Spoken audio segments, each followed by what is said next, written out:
Greetings, University Club family.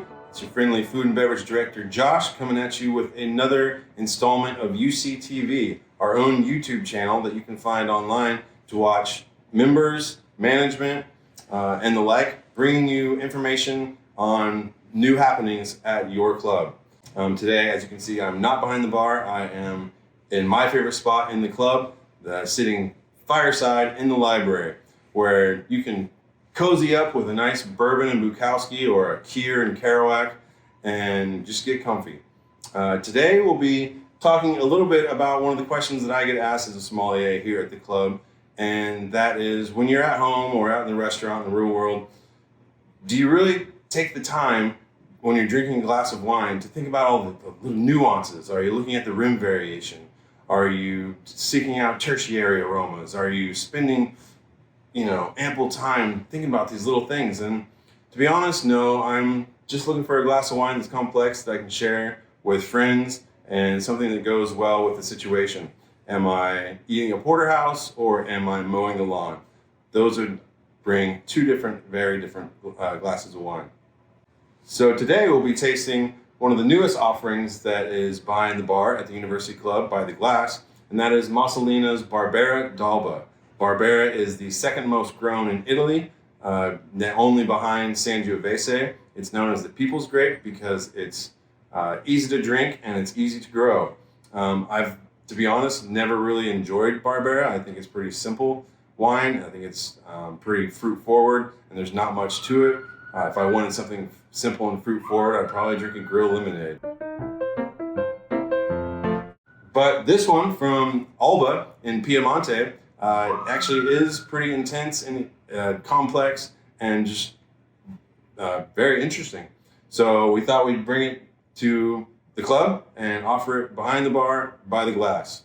So here we go. First we're going to look at sight, and basically I'm going to swirl it around. With my right hand I swirl counterclockwise. With my left hand I swirl clockwise. Do whatever's comfortable for you. Just make sure that you're getting it up on the sides of the glass. We're going to look at a little bit of the tiering or legs. This one is pretty quick to form, but pretty thick legs.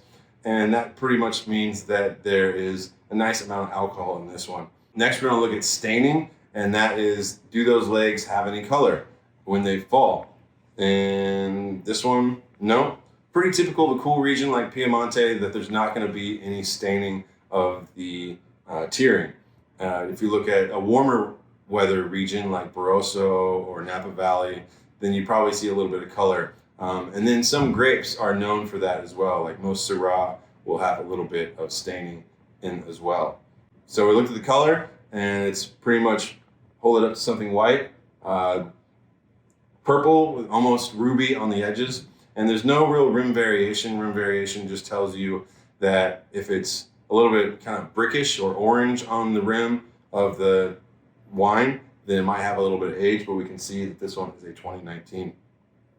Next, we go on to probably the most important part of drinking deductively or just drinking because you want to remember this particular glass of wine, and that is the nose. There's two ways to smell, and one is active, where you put your nose in the glass and you actively inhale, or if you're doing like spirits or something with a little bit more alcohol, you might want to keep it a little bit farther away. And I like to just get it about an inch away, about 25 degrees, open my mouth a little bit and breathe in with my mouth and my nose. I'm not taking huge whiffs because that's going to overwhelm the sense of smell, and then there's no real sense of smelling. But again, we're drinking to enjoy, so we're looking for things that are just kind of atypical for the region and the grape. This one, typical of Barbera, a lot of red fruit, red cherry, red raspberry. There is some cool notes of violet, like dried violet and rose petals, as well as some cedar, just meaning that this is a little bit more complex of a wine. Little cedar notes, probably that it saw a little bit of oak, which is not typical for a lot of Barbera. I don't get any notes of flaw, so there's no TCA or cork. There's no wet cardboard. There's no Brettanomyces, which can have like a medicinal aroma or Band-Aid almost. No volatile acidity, which gives it kind of a vinegary smell. So indeed, this wine is clean, which is why I smelled it more than once. On to the palate or the drinking part.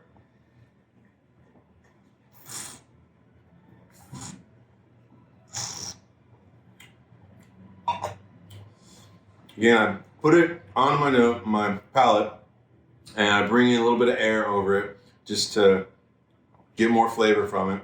I switch it around a little bit, and I'll do that at home or when I'm tasting wine here at the club. I'm getting a lot more plum on the palate than I did on the nose. Still red fruit, a little bit of black cherry, as well as red cherry and ripe red raspberry. Again, a little bit of cedar. There is notes of almost like dried fennel or anise.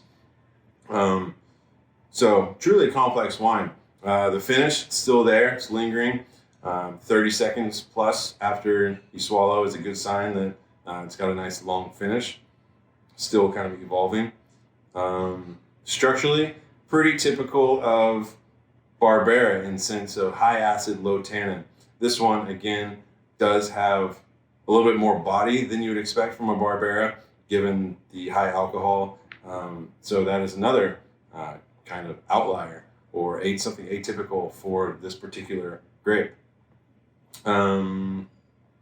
Yeah, pretty delicious Barbera. I've never said that before, and so we brought it to you to taste behind the bar. This will be available until we run out. Come check it out, and please check out some of our other videos, our UC TV videos, and give us a like, give us a subscribe, and then let us know what else you'd like to see. Cheers to you. We'll see you soon.